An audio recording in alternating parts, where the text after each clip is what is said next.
The grand auditorium of the Zorathian Military Academy shimmered with the glow of bioluminescent panels, casting an ethereal light across the tiered seats filled with 400 of the galaxy's most promising strategists. The air buzzed with the low hum of telepathic translators and the rustle of alien appendages, feathers, scales, and tendrils shifting in anticipation. The Zorathians, a species of avian-like tacticians with a 2,000-year legacy of military dominance, prided themselves on their unmatched strategic doctrines. Their academy, perched on the crystalline cliffs of Zorath Prime, was a beacon of martial excellence, its walls adorned with holographic tapestries depicting victories that shaped the galaxy. Today's guest speaker was an anomaly, a human, Captain Elena Voss, invited as a curiosity to share insights from a species barely 70 years into interstellar travel. The Zorathian High Marshal Thrime had called it a chance to humor our new neighbors. As Elena stepped onto the stage, her plain gray jumpsuit, a stark contrast to the Zorathians' iridescent ceremonial armor, drew skeptical glances. Her dark hair was tied back in a practical braid, her face unadorned by the elaborate markings of her audience. The room fell silent, save for the occasional chirp of amusement from the faculty. "Good afternoon," Elena began, her voice steady and unamplified, cutting through the cavernous hall. "I'm here to talk about war. But first, a question. How many of you have fought in a conflict where the outcome wasn't already decided by your simulations?" The silence was immediate, heavy with unease. Feathers ruffled, and glowing eyes narrowed. The Zorathians were renowned for their predictive models, simulations, so precise they could forecast battle outcomes with 98% accuracy. Their last true war, however, was a distant memory, a triumph etched into their archives 400 years ago. Recent engagement skirmishes with rogue clither swarms had been dismissed as tactical exercises. Elena's lips twitched into a faint smile. "That's what I thought. On Earth, we have a saying, 'Those who fight win. Those who plan to fight, teach. And those who teach,'" she gestured at the opulent hall, its crystal pillars gleaming. "They build monuments to their theories." High Scholar Clive, a towering Zorathian with feathers that shimmered like molten gold, flared his crest in indignation. "Captain Voss, your species has barely mastered warp drives. We've been refining warfare since your planet was a molten rock. What could you possibly teach us?" Elena's expression remained neutral, but her eyes gleamed with quiet intensity. "Is that why your third fleet was decimated by a clither raiding party last year? Your reports publicly available, by the way, showed a 10-to-1 advantage in ships. Yet you lost half your force to a swarm that didn't even have a command structure." Clive's feathers darkened, a Zorathian blush. The clither incident was a sore point, buried in classified logs. The room shifted uncomfortably, students exchanging glances as faculty members bristled. High Marshal Thrime, seated at the head of the auditorium, leaned forward, his 4 eyes narrowing. This was not the quaint presentation he'd expected. Activated a holographic projector, displaying the Zorathians' prized crescent wing, formation a meticulously coordinated fleet arrangement designed for overwhelming firepower and impenetrable defense. It was a masterpiece of galactic strategy, studied across 12 star systems, and revered as the pinnacle of tactical elegance. "This," Elena said, her tone almost reverent, "is a work of art. Symmetrical, precise, a mathematical symphony." The audience preened, their pride swelling. Then her voice sharpened. "It's also a death trap." The auditorium erupted in a cacophony of squawks, hisses, and telepathic protests. Students clutched their data slates, and faculty members invoked centuries of scholarship to defend their doctrine. Elena stood unfazed, waiting for the noise to subside. "The crescent wing assumes your enemy will meet you in open combat. Maintain formation and respect your rules," she said. "It requires flawless execution, constant communication, and predictable opponents. Humans don't play that game. We break the board." She switched the display to a historical Zorathian defeat, the Battle of Silveris Nebula, 80 years prior. The crescent wing had faced a clither swarm, a chaotic force that ignored formation and struck like a storm of locusts. The Zorathians had maintained their elegant geometry, only to be shredded by unpredictable decentralized attacks. "Your commanders had 2 choices. Adapt or lose," Elena said, her voice clinical. "They chose to lose." The Clithers didn't read your textbooks. They didn't care about your formations. They won because they fought the war they were in, not the one you planned for. Thryme's talons gripped his chair. This human was dismantling the Academy's legacy in under 10 minutes. He'd invited her for a cultural exchange, not a public execution of their principles. Elena shifted the display to human military engagements, 7 conflicts since Earth joined the Galactic Concord. All victories. The data was sparse but undeniable. Humans won against pirates, Rogue is, and even a minor empire that had underestimated them. We don't win because we're stronger or smarter, Elena said. We win because we don't fight your wars, we fight ours.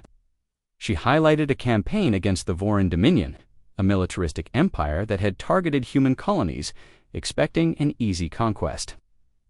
The Voran had superior numbers, advanced weaponry, and a doctrine refined over centuries. The war was projected to last a year. It ended in 47 days. They expected fleet battles, Elena explained. We didn't give them any. We targeted their supply chains, hacked their navigation systems, and bribed their mercenaries, while their admirals were arranging their fleets. For a glorious showdown, we were cutting their fuel lines and redirecting their reinforcements into asteroid fields. The audience was silent now, their earlier arrogance replaced by a mix of fascination and dread. Elena's display showed a Voran flagship, abandoned after its crew mutinied when their pay was rerouted to a human-controlled account. Fight their soldiers, she said. We fought their accountants. The Voran surrendered when their economy collapsed. A young Zorathian cadet, her feathers still soft with youth, raised a tentative wing. Captain, why share this with us? If your tactics are so effective, why reveal them? Elena's smile was sharp, almost predatory. Because we're not your enemy yet. Thryme, desperate to regain control, suggested a war game. Let's see your theories in practice, Captain. Scenario 9 Beta. The Siege of Cryon's Gate. Defend a mining colony against a 15-to-1 enemy force, with limited resources and no reinforcements for 96 hours. The scenario was legendary, a grueling test that broke most students. Success required layered defenses, precise resource allocation, and unyielding discipline. Failure was almost guaranteed. Elena studied the parameters and nodded. Let's make it interesting. I'll ignore your doctrine entirely. The simulation began, projecting a massive enemy fleet approaching the colony. According to Zorothian doctrine, defenders should fortify orbital stations, establish kill zones, and prepare for a prolonged siege. Elena did none of that. She evacuated the orbital platforms, redirecting all personnel to the colony's surface. The platforms began broadcasting distress signals, luring the enemy fleet closer. She's abandoning the high ground. A professor squawked, horrified. Elena's fingers moved across the controls with surgical precision. As the enemy fleet moved to seize the platforms, they detonated in a synchronized explosion, their reactors rigged to overload. The blast obliterated the enemy's vanguard, scattering their formation into chaos. From the surface, Elena launched drones not to engage the fleet, but to seed the debris field with micro-explosives, turning it into a minefield. Within 8 hours, the enemy fleet was trapped, unable to advance or retreat without triggering the debris traps. Elena's ground forces then broadcasted fake surrender signals, luring the enemy into a false sense of victory. As the enemy lowered their shields to accept the surrender, her drones detonated the remaining mines, crippling their fleet. The simulation ended with the enemy retreating, the colony intact. Time elapsed, 8 hours, 22 minutes, the computer announced. Infrastructure damage, 2%. Enemy losses, 78%. The auditorium was a crypt, the silence broken only by the hum of the ventilation system. Clive's feathers drooped, his confidence shattered. Elena turned to the audience, her expression softening. Your doctrines teach you to fight battles. Ours teach us to end wars. But that's not why I'm here. She activated a new display, a galactic map showing trade routes, military outposts, and population centers.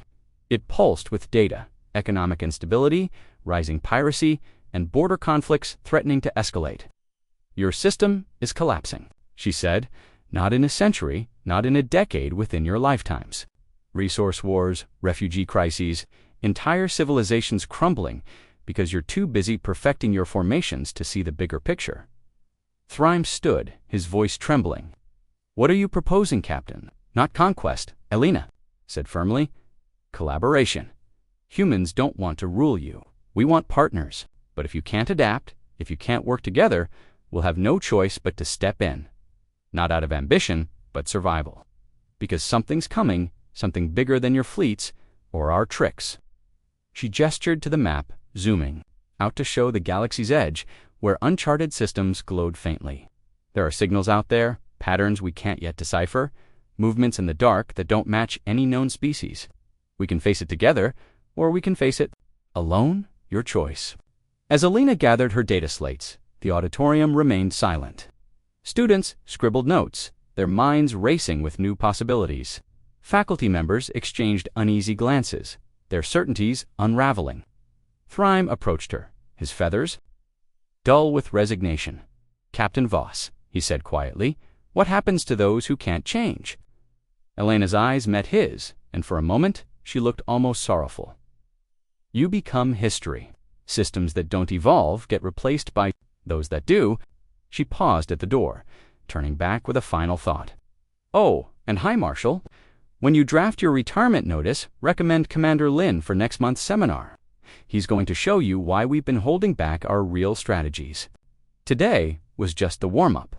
The door closed behind her, leaving the Zorathian Military Academy to grapple with a future they hadn't anticipated. A future where human ingenuity might be their only hope against the shadows gathering at the galaxy's edge.